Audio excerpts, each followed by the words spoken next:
Selamat pagi, Assalamualaikum warahmatullahi wabarakatuh ya. Selamat bertemu kembali, semoga kalian dalam keadaan sehat.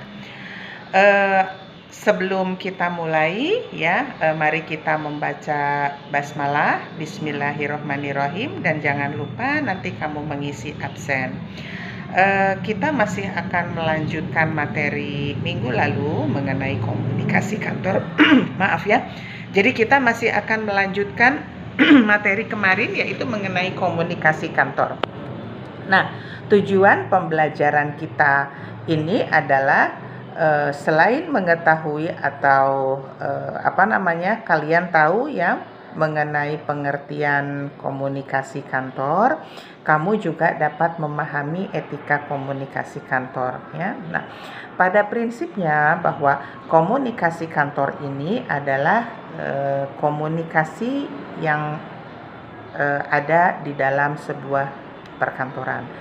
Komunikasi kantor ini bersifat resmi atau formal. Nah, kalian bisa menemukan ya komunikasi kantor itu seperti komunikasi antara komunikasi dengan atasan, komunikasi dengan bawahan, atau komunikasi sesama rekan kerja. Komunikasi dengan atasan ya itu bisa berbentuk pemberian laporan. Kalau komunikasi dari atasan itu bisa berbentuk instruksi atau pemberian perintah ya. Nah, sekedar mengingatkan saja bahwa suatu komunikasi dapat dikatakan efektif jika terdapat persamaan persepsi atau pola pandang antara si komunikator dan komunikan. Oke. Nah, di dalam berkomunikasi yang baik, tentu kita akan membutuhkan sarana komunikasi. Ya, apa sih sarana komunikasi? Tentu sarana ini adalah peralatan yang digunakan di dalam berkomunikasi. Banyak sekali sarana-sarana komunikasi tersebut. Ya, bukan salah satunya ya. Jadi jenis peralatan komunikasi ya, ada yang menggunakan indera telinga ya, atau ada yang menggunakan indera penglihatan ya. Nah, yang termasuk ke dalam jenis ini adalah komunikasi akoptika. Akoptika itu adalah merupakan gabungan dari akusisi dan optika ya. Nah, apa yang termasuk ke dalam peralatan komunikasi jenis akoptika ini ya? Nah, seperti bunyi-bunyian, isyarat, sandi Morse, asap. Nah, jadi ini merupakan jenis komunikasi yang biasa kita gunakan zaman dulu ya, ketika misalnya ketika kita membutuhkan satu pertolongan di hutan belantara, tidak ada siapa-siapa, tidak ada handphone, tidak ada alat komunikasi, makanya biasanya seseorang itu akan menggunakan asap untuk berkomunikasi dengan orang di luar hutan tersebut. Nah, itu ya. Itu adalah itu salah satu jenis peralatan komunikasi zaman dulu gitu ya. Oke, kemudian yang kedua, jenis peralatan komunikasi yang lainnya ini adalah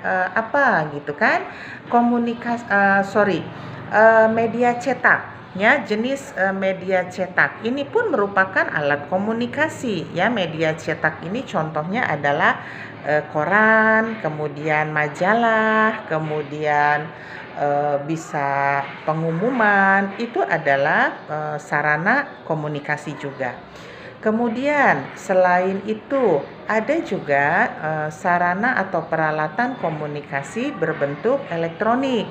Nah, elektronik ini adalah seperti radio, televisi ya, kemudian radio, televisi, kemudian masih banyak lagi ya. Nah, nanti kita bisa lihat lagi sama-sama. Kemudian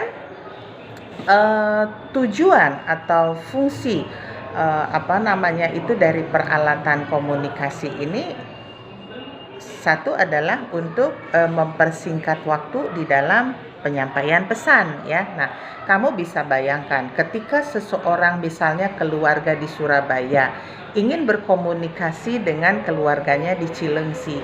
Kalau misalnya keluarga dari Surabaya itu harus datang menggunakan transportasi untuk menyampaikan suatu informasi, tentu itu membutuhkan waktu yang lama dan butuh butuh biaya ya.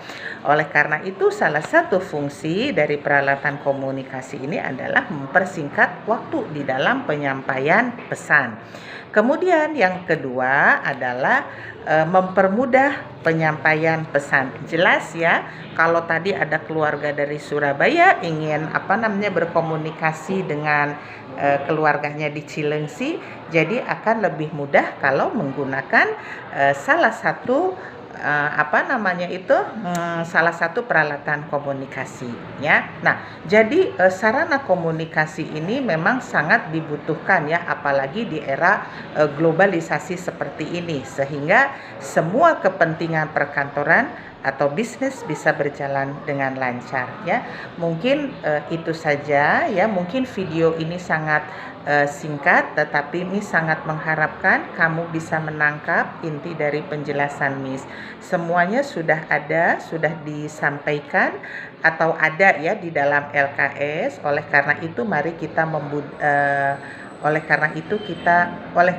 mari kita budayakan membaca ya, budaya membaca supaya pengetahuan kalian pun akan bertambah. Terima kasih all. Wassalamualaikum warahmatullahi wabarakatuh.